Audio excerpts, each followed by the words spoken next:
5 seconds to go.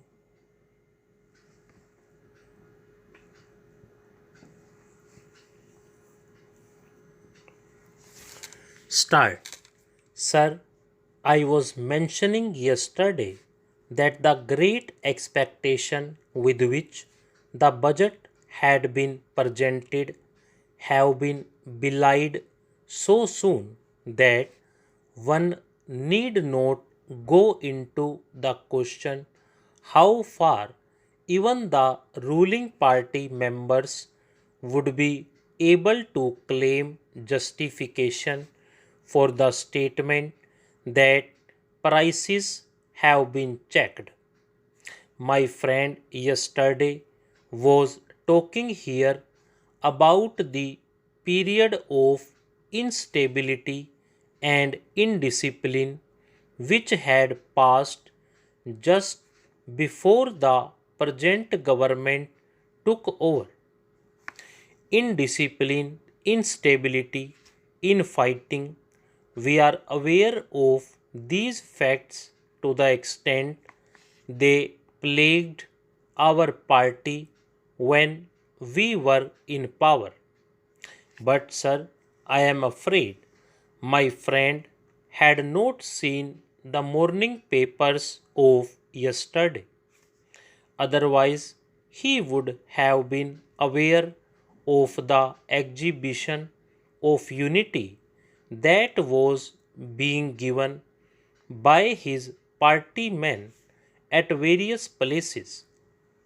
In Chandigarh itself, there was a report of a regular fight having taken place between the members of his party, between supporters of the Chief Ministers of Haryana and the former Defence Minister, and they used fisticuffs and sticks, even stones were with the members of his party, which the ruling party is claiming, or maybe it was part of the new economic program which they are always talking about.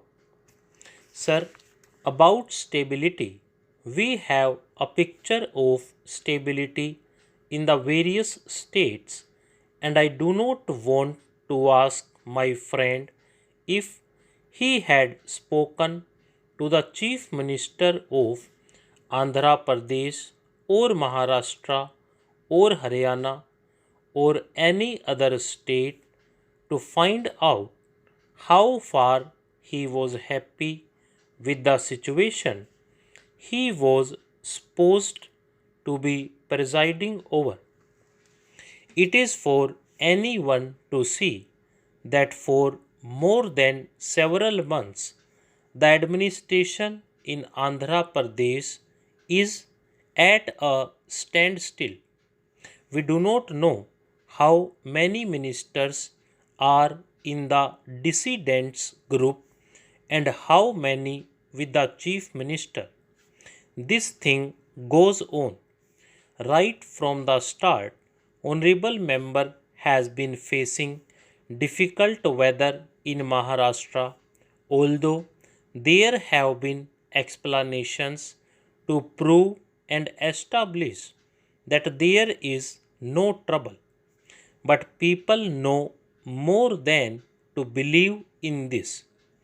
With all this, the party deserves our good wishes and the finance minister our best hope in the difficult task that he has set himself to. It is it is not only a question of giving him lip sympathy or being apologetic for any word of criticism that our friends from that side may make. It is a difficult situation which has to be better managed. We were told that coal management has been improved during the last several weeks. Only yesterday there were reports that the South Central Railway has cancelled 21 trains because of shortage of coal. There are reports of mismanagement in the Food Corporation of India. There was a report in the Times of India that rupees 10 lakhs appears to have been lost because of dal having been purchased at exorbitant price in Madhya Pradesh. All these are going on. Honorable member said that if the present government and party cannot deliver the goods, no other government and party can deliver, and therefore he lent all his support to the finance bill. There have been talk of a lot of problems being prevalent in the country after a period of 50 years. I only want to remind him that many of the problems that plague us today have their roots in the past.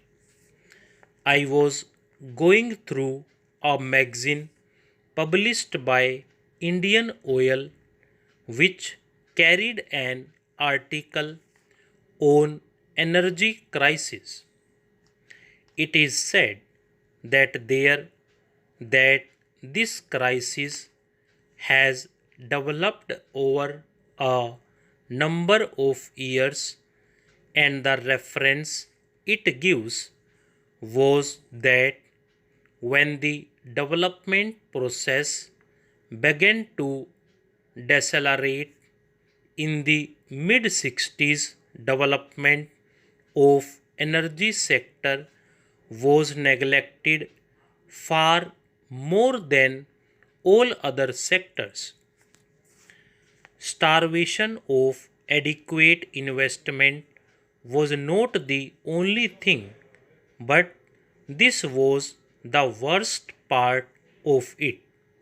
The pattern of development of energy resources and their utilization have suffered grave distortions because, according to that article, there was a switch to refinance on growing import of oil in disregard of all expert advice and caution, and this led to the neglect of hydro sources.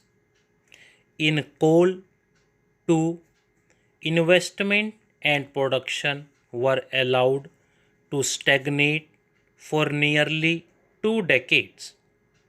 Even after 1973 oil crisis, it is observed that attempts to regulate consumption and import of oil and emphasis on indigenous alternative sources were given up.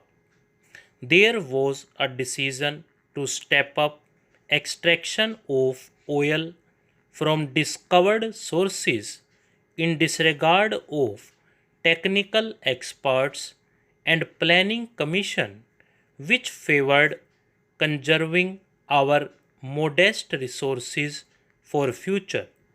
These things started when the present Prime Minister was in power, and the result is what we face today in the form of energy crisis. The blame for this crisis cannot be placed totally on the OPEC and oil exporting countries. Why I mention this is only to illustrate that mere goody goody talk or trying to be flatterers of the leader who happens to be shouldering the main responsibility of running the country is not the best way of solving our problems. This will not be in any way solve our basic problems. Stop.